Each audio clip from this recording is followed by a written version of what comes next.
Hi friends, கொஞ்சம் விதமான நோய்களை நம்ம யார்கிட்டயுமே சொல்லாம கஷ்டப்படுவோம். அதுல முதலானது பைல்ஸ். ஃப்ரெண்ட்ஸ், இன்னைக்கு இந்த வீடியோல வெட்டுக்காய பூண்டு செடியை பத்தி உங்ககிட்ட ஷேர் பண்ண போறேன். இதுக்கு கிணற்று பாசான், தாத்தா தாத்தா பூண்டு, தண்ணீர் பூண்டு, இந்த மாதிரி பல பேர் இருக்குதுங்க. இது ரோட்டு ஓரங்கள்ல, கிராமப்புறங்கள்ல ரொம்ப ஈஸியாவே நமக்கு கிடைக்குது.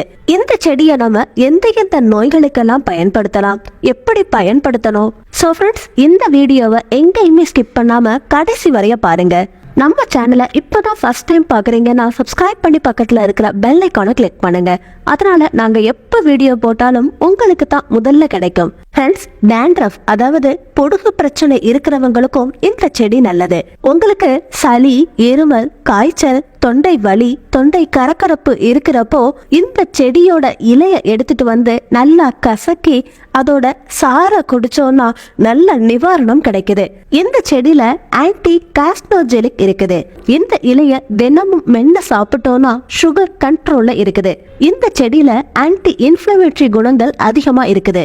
நம்ம உடல்ல எங்கேயாவது காயம் ஏற்பட்டுச்சுன்னா அந்த நேரத்துல இந்த செடியோட இலைகளை கசக்கி அந்த காயம் பட்ட இடத்துல தடவி ஒரு கட்டை கட்டி விட்டுட்டீங்கன்னா ரத்தம் கசியிறது நிக்க ஆரம்பிக்கும். இந்த இலையில விட்டமின் கே அதிகமா இருக்குது.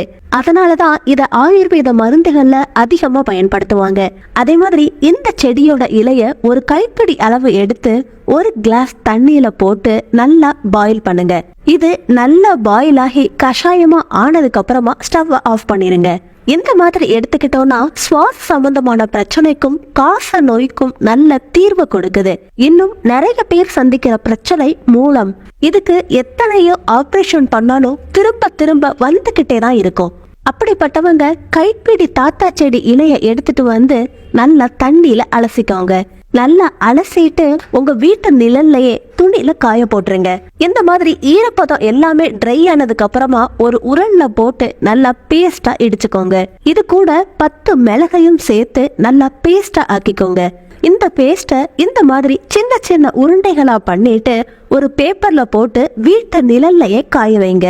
இது காஞ்சதுக்கு அப்புறமா தினமும் காலையில வெறும் வயிற்றுல, அதாவது எதுவுமே சாப்பிடாம இந்த உருண்டைய தான் முதல்ல சாப்பிடணும்.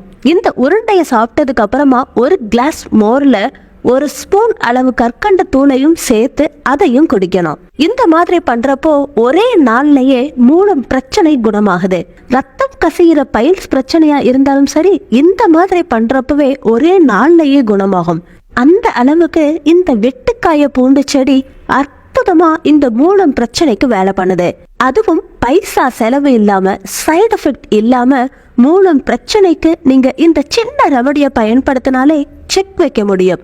அது மட்டும் கிடையாதுங்க, இந்த செடியோட இலைய வீட்டு நிழல்ல காய வச்சு அத புகையா பத்த வச்சோம்னா அந்த வாசனைக்கு எலிகள், ஈக்கள், கிருமிகள் நம்ம வீட்டை சுத்தி எங்கேயுமே வராது. பாத்தீங்கல்ல ஃப்ரெண்ட்ஸ், சாதாரண செடி அப்படின்னு நினைக்கிற வெட்டுக்காய பூண்டு செடியில எவ்வளவு மருத்துவ பலன்கள் இருக்குன்னு. ஃப்ரெண்ட்ஸ், கண்டிப்பா இந்த செடியை எங்கேயாவது பாத்தீங்கன்னா விட்டுறாதீங்க. அந்த அளவுக்கு மருத்துவம் இருக்கு இல்லையா? ஃப்ரெண்ட்ஸ், இதுதான் இன்னைக்குரிய வீடியோ. இந்த வீடியோ பிடிச்சிருந்தா லைக் பண்ணி உங்க நண்பர்களுக்கு ஷேர் பண்ணுங்க. நம்ம சேனல் இப்பதான் ஃபர்ஸ்ட் டைம் பாக்குறீங்கன்னா சப்ஸ்கிரைப் பண்ணி பக்கத்துல இருக்கிற பெல் ஐகானை கிளிக் பண்ணுங்க. அடுத்த ஒரு இன்ட்ரெஸ்டிங்கான யூஸ்ஃபுல்லான வீடியோவோட நான் உங்களை வெயிட் பண்றேன். And tell then take it by.